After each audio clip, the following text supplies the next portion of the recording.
وہ جلدی جلدی ہاتھ چلانے لگی، ان سے فارغ ہو کے سالن کے لیے سبزی کاٹنے لگی۔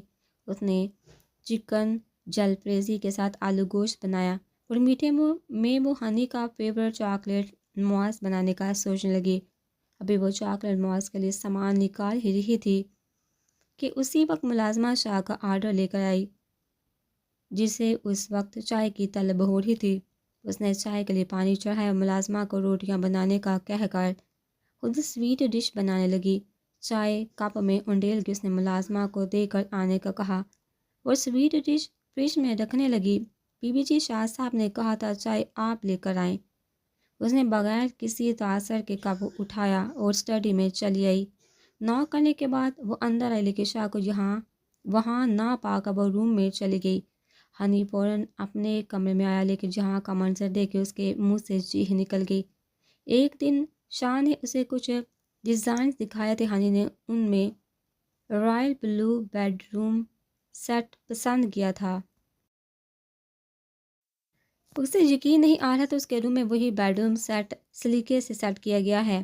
اس نے شاہ کی کتنی منتیں کی تھی، بی بی جان سے بھی کہا تھا، لیکن شاہ کا ایک ہی جواب ہوتا، میٹر کے بعد۔ لیکن آج اس طرح روم سیٹ دیکھ کے اس کی خوشی کا کوئی ٹھکانہ نہیں رہا۔ وہ بھاگتے ہوئے شاہ کے روم میں گیا، لیکن وہاں کا منظر دیکھ اس کی ساری خوشی 2 پل میں غائب ہوگی۔ وہ بیڈ شیٹ صاف کر رہی تھی، سامنے ہی کپ کے ٹوٹے ہوئے ٹکڑے گرے ہوئے تھے۔ اس کی آنکھیں سرخ تھی، شاید وہ روتی رہی تھی۔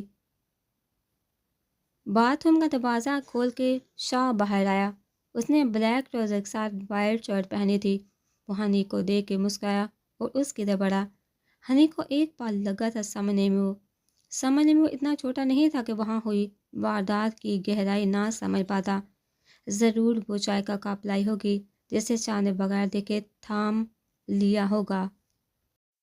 گرم ہونے کی وجہ سے جہاں چائے شاہ کے کپڑوں پر گری، وہیں شاہ کا ہاتھ پڑی کے گال پر نشان چھوڑ گیا۔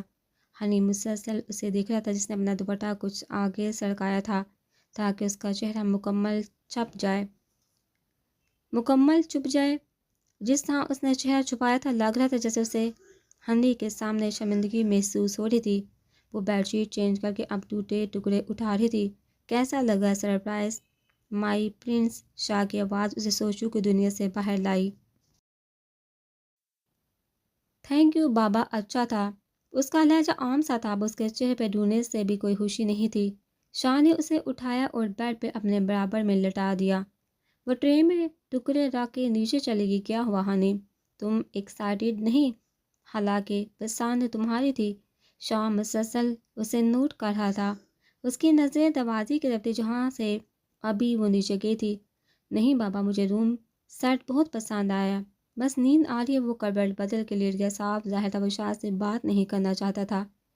شاہ کی پیشانی پہ لاتعداد بال نمودار ہوئے۔ ہنی، خود کو اس کا عادی مت بناؤ، اسے یہاں سے جانا ہے۔ اور ایک اہم بات، اگر تمہیں لگتا ہے اسے تم سے لگاؤ ہے تو سب ناٹک، وہ سب لوگ جھوٹے ہیں۔ نہیں بابا، دادو اور ماما ایسی نہیں۔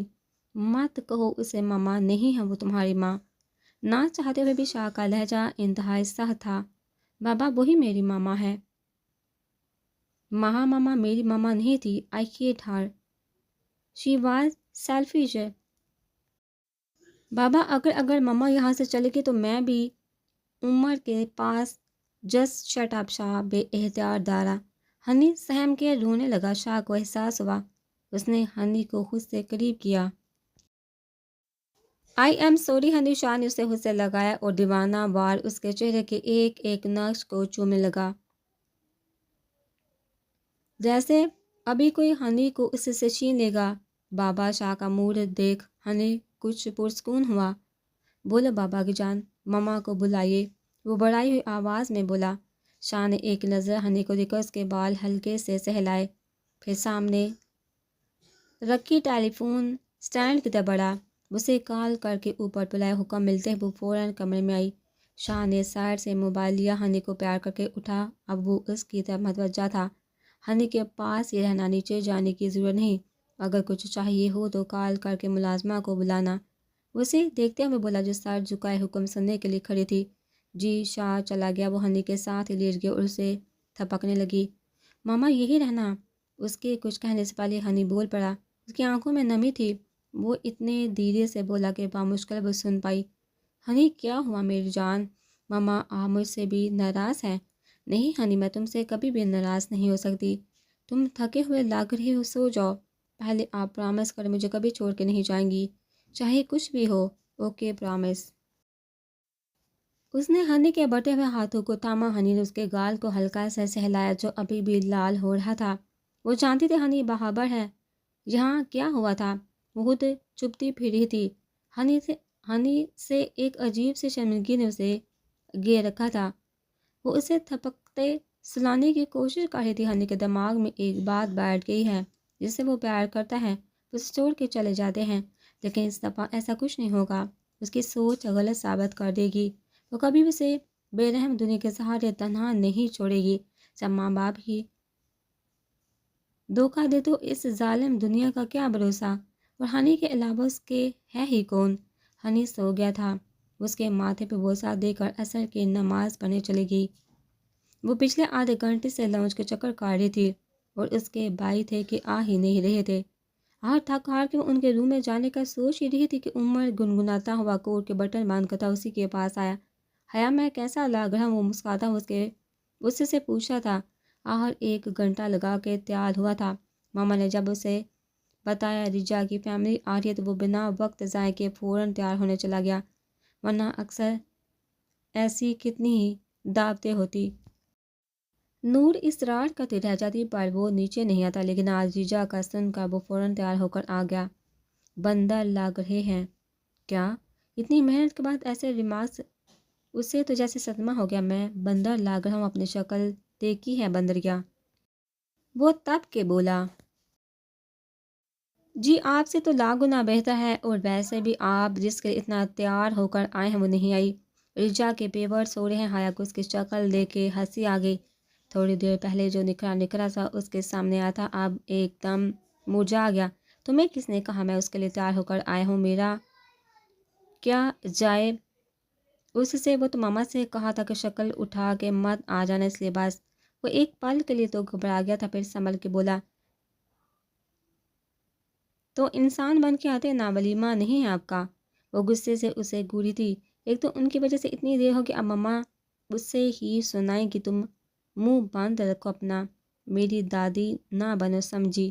عمر کو اب غصہ آنے لگا۔ ایک تو جس کے لیے اتنا تیار ہوا وہ مہارانی آئی نہیں، اور ماما کو بھی اس نے آنے کا بول دیا تھا، اب واپس گیا بھی تو حیا کا شک یقین میں بدل جائے گا۔ اب اسے 3 گھنٹوں تک وہاں بورنگ بیٹھنا پڑے گا۔ وہ جانتا تھا سب بزنس کی باتیں کریں گے جس میں اس کی بالکل دلچسپی نہیں تھی۔ عمر کہاں جا رہے ہو؟ حیا ابھی جواب دینے ہی لگی تھی کہ دونوں کو حمزہ کی آواز آئی۔ وہ بھی تیار ہو کر آ گیا۔ کہیں نہیں تایا کہ یہاں ہی جا رہا ہوں، وہ جھنجھلا کے بولا۔ تم کس کے ولیمے میں جا رہے ہو؟ میر بھی ان کی طرف آ گیا۔ ثانیہ اور نور پہلے ہی تیار ہو کر نیچے جا چکی تھی۔ بھائی آپ کے ساتھ نیچے ہی جا رہا ہوں اپنا رشتہ لے کر، میر نے ایک آبرو اچکا کر پوچھا۔ حیا اور حمزہ اس کی حالت دیکھ کے ہنسنے لگے۔ نہیں بھائی، وہ بس ایسے ہی، اور کوئی ڈریس پریس نہیں تھا، اور مما بھی نیچے نہیں تھی اس لیے سوٹ پہن کے آ گئے۔ ویسے یہ سوٹ تو تم نے دوست کی شادی کے لیے لیا تھا، میر کچھ سوچتے ہوئے بولا۔ جی بھائی، وہ پورے دانتوں کی نمائش کر کے بولا۔ میر نے اسے گور کے حیا کی طرف رخ کیا۔ اس کی ساری حرکتوں سے وہ واقف تھا۔ حیا ایک ایک بات اسے بتاتی۔ اب وہ اپنی پرنسس کو کیا بتاتا؟ وہ ایک عرصے سے ان باتوں سے واقف ہے۔ پرنسس چلو۔ میر نے حیا کے کندھوں کے گرد بازو ہل کیے اور اسے لیے نیچے اترنے لگا۔ تھڑکی لفظ تمہارے لیے بنا ہے، پیچھے آتے حمزہ نے اسے دھیرے سے کہا اور میر کے پیچھے چلنے لگا۔ عمر نے اسے ظاہر کیا جیسے سنا ہی نہ ہو۔ بھائی اسے پرنسس کہہ کے آپ پرنسس کی توہین کر رہے ہیں، بندریا جیسی تو شکل ہے اس کی۔ عمر نے پیچھے سے بآواز بلند کہا۔ خود کو آئینے میں دیکھو، اتنا تیار ہونے کے بعد بھی انسان جیسی کوئی فیلنگ نہیں آ رہی۔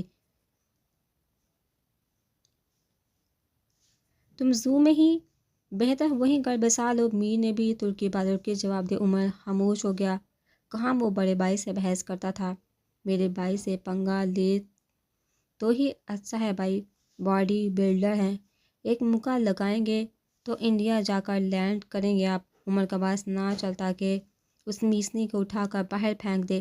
یہ بات تو حیا نے صحیح کہی۔ حمزہ جو کب سے خاموش تھا بول اٹھا عمر نے اسے گھورا۔ نور انہیں دیکھتے ہی ان کی طرف آئی۔ حیا تمہیں میں کس لیے چھوڑ کے آئی تھی؟ نور نے آتے اسے ڈانٹا۔ ماما عمر بھائی نے دیر کر دی۔ ہاں تمہارے میر بھائی تو جیسے صبح سے تیار بیٹھے تھے۔ عمر دھیرے سے تاپ کر کہا کہ کہیں میر نہ سن لے۔ آپ کی طرح نہیں ہے سمجھے، فوراً تیار ہو کر آ جاتے ہیں میر و حمزہ۔ ان کی نوک جھونک کو انجوائے کر رہے تھے، بچپن سے ہی دونوں کی نہیں بنتی، بس جواب دینا آتا ہے۔ کتنی دفعہ کہا ہے بڑا بھائی مت بحث کیا کرو، میری بات کیوں نہیں مانتی تم؟ نور نے تنگ آ کر کہا۔ وہ جتنا اسے سمجھاتی حیا اتنا ہی بدتمیزی کرتی۔ ماما یہ ہے ہی بدتمیز، آپ کو پتہ ہے وہ۔ حیا بول رہی تھی کہ عمر نے اس کی بات کاٹی۔ ہاں تمیز تو بس تمہیں ہی ہے، عمر نے طنزیہ کہا۔ بکواس بند کر عمر اور اندر جاؤ تم دونوں۔ میر نے دونوں کا سرخ چہرہ دیکھا تو عمر و حمزہ کو بولا۔ جی بھائی، حمزہ اور عمر نے جانے میں ہی آپ یہ سمجھی حیا اب بھائی کو دیکھ رہی تھی کہ اسے بھی جانے کا بول دے ورنہ ایک گھنٹہ نور کا لیکچر سننا پڑتا۔ پرنسس تم ثانی کے پاس جاؤ، وہ نرمی سے گویا ہوا جی بھائی۔ حیا شکر کرتی فوراً کھسک گئی کہ کہیں نور پھر سے اس کی کلاس نہ لے۔ اب میر پوری طرح سے نور کی طرف متوجہ ہوا۔ اس کے چہرے کی مسکراہٹ نور کو دیکھ ہمیشہ گہری ہو جاتی۔ میر دیکھا تم نے کس طرح جواب دینے لگی ہے، تم نہیں اسے بگاڑا ہوا ہے۔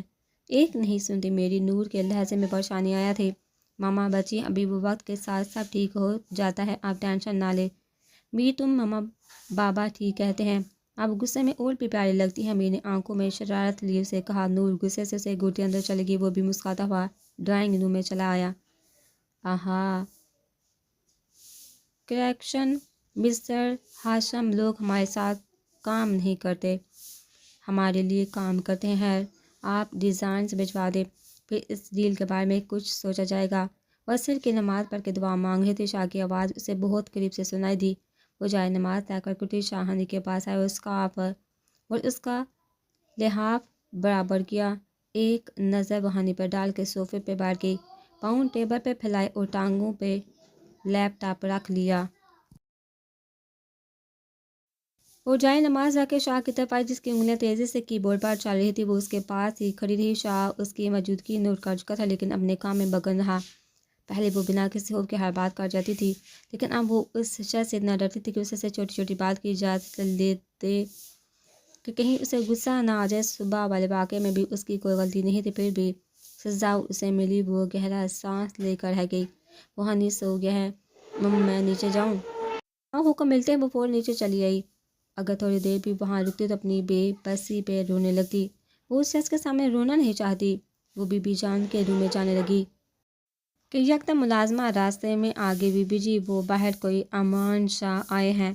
اگر ملازمہ نے اس کا ہاتھ پکڑا نہ ہوتا تو وہ ضرور زمین بوس ہو جاتی۔ وہ بھاگنے کے انداز میں باہر، لیکن وہاں کوئی نہیں تھا۔ وہ گارڈ لنچ کر رہے تھے۔ اسے اچانک کھٹکے کی آواز آئی۔ وہ لان کی طرف بڑھنے لگی کہ تبھی جو شخص اس کے سامنے آیا اسے دیکھ اس کی سانسیں تھم گئی۔ وہ تو اس شخص کو بھول چکی تھی، لیکن وہ شاید اسے نہیں بولا تھا۔ تبھی اتنی بے عزتی کے بعد بھی وہ شخص اس کے سامنے کھڑا تھا۔ ترس گئی تھی آنکھیں جارے دیدار کی راہ میں۔ ہائے تم میں کچھ تو خاص ہے جو تم نے میرے جیسے شخص کو اپنے محبت میں دیوانہ کر دیا۔ تم یہاں کیا کر رہے ہو اور اندر کیسے ہے؟ وہ بار بار پیچھے دیکھ رہی تھی کہ کہیں شاہ نہ آ جائے۔ یہ واقعی تم ہو؟ مجھے یقین نہیں آ رہا۔ وہ نڈر بہادر لڑکی، وہ تیکھی چوڑی کہاں گئی؟ یہ آنکھوں میں خوف، یہ آواز میں لڑکھڑاہٹ۔ کبھی دل نے تمہیں ایسے دیکھنے کی خواہش کی تھی، لیکن یقین کرو یار تم تیکھی چوڑی کی غضب ڈالتی تھی۔ وہ طنزیہ مسکراہٹ ہونٹ پہ سجا کے بولا دفعہ ہو جو یہاں سے، ورنہ گارڈ کو بلوا کر وہ حال۔ ہاں گارڈ کیا کریں گے؟ مجھے ماریں گے یا سچ اگلوائیں گے؟ کیوں؟ میں یوں تم سے چوری چھپے ملنے آیا ہوں۔ چلو گارڈ کو چھوڑو، تمہارے شوہر کے پاس چلتے ہیں، ان سے مل بھی لوں گا اور اپنا حال دل بھی سناؤں گا۔ خوف سے پھٹی پھٹی آنکھوں سے اسے دیکھنے لگی، لیکن وہ جانتی تھی کہ اس شخص کے سامنے وہ ڈر گئی تو اس کا فائدہ ضرور اٹھائے گا۔ تم جیسے سے میں ڈرتی نہیں ہوں، لگتا ہے تم اپنا حال بھول گئے، وہ تھپڑ بھول کے، وہ بے عزتی بھول کے جو میں نے تمہاری کی تھی۔ تمہارے اپنوں کے سامنے ایک لڑکی سے مقابلہ تو کر نہیں سکتے، اور شٹ اپ رسی جل کے پر بل نہیں گیا۔ کیا میں نہیں جانتا تمہاری یہاں دو کوڑی کی عزت نہیں۔ تمہارا وہ محبوب شوہر جوتے کی نوک پہ رکھتا ہے تمہیں۔ تم سے اچھی زندگی تو اس گھر کے ملازم گزارتے ہیں۔ بہت غرور تھا نا خود پہ، کہاں گیا وہ غرور، وہ اکڑ؟ سب تمہارے بھائی کے دم سے تھا نا۔ اور کیا کیا تمہارے بھائی نے؟ سولی پہ لٹکا دیا تمہیں، خود قتل کر کے تمہیں خون بہا میں دے دیا۔ آپ بلاؤ نا اپنے غیرت مند بھائی کو، کہاں چھپ کے بیٹھا اپنی موت کے خوف سے؟ آنسو اس کے چہرے کو بھگو رہے تھے۔ اس کے پاس آذر خان کی کسی بات کا جواب نہیں، وہ سچ ہی تو کہہ رہا تھا۔ باپ بھائی نے خون بہا میں بیچ دیا اور اس کی محبت نے اسے دنیا والوں کے سامنے ذلیل کر دیا۔ نہیں میری جان، ان خوبصورت آنکھوں میں ظلم مت کرو، سب بھول جاؤ۔ دیکھو ساری زندگی یہاں سڑنے سے اچھا ہے کہ تم میرے ساتھ، دیکھنا رانی بنا کے رکھوں گا۔ بس تم اجازت دے دو، ایک ہفتے کے اندر تمہیں یہاں سے نکال کر لے جاؤں گا، پھر بس۔ اس کا صبر کا پیمانہ لبریز ہو گیا، اس کی ضبط یہیں تک تھا۔ وہ چیخ کے بولی، مجھے چاہے ہماری زندہ دفن کر دے، اس کا معاملہ ہے۔ تم کون ہوتے ہو میری فکر کرنے والے؟ مجھے تمہاری ہمدردی کی ضرورت نہیں سمجھے؟ اور تمہیں میں کتنی بیوقوف لگتی ہوں کہ تمہاری باتوں میں آ جاؤں گی؟ تم سے لاکھ گنا اچھا وہ شخص ہے، کیونکہ وہ تمہاری طرح بے غیرت نہیں۔ جب تک دل نہیں بڑا، دل لگی کا طرح، اور آخر میں بے رحم دنیا کے آسرے پہ چھوڑ دیا، یا اسے قتل کر دیا۔ کتنی ہی لڑکیوں کا استعمال کر کے ان کی زندگی تباہ کر دی۔ تم جیسا شخص اپنی ماں کی بھی عزت نہیں کرتا ہوگا۔ تم، وہ آگ بگولا ہو گیا۔ یہ لڑکی ہمیشہ اسے ذلیل کرتی آئی تھی۔ اگر میں نے اپنے شوہر کو یہاں بلایا نا تو وہ حشر کرے گا تمہارا کہ گلی کے کتوں کو تمہاری لاش بھی نہیں ملے گی۔ اب اگر تم نے یہاں سے جانے میں مزید 1 منٹ لگایا تو ابھی میں جا رہا ہوں تم سے، تو میں فرصت میں نپٹوں گا۔ آذر اسے ایک بھرپور نظر دیکھتا واپس لوٹ گیا۔ وہ بھی خود کو نارمل کرتی اندر چلی گئی۔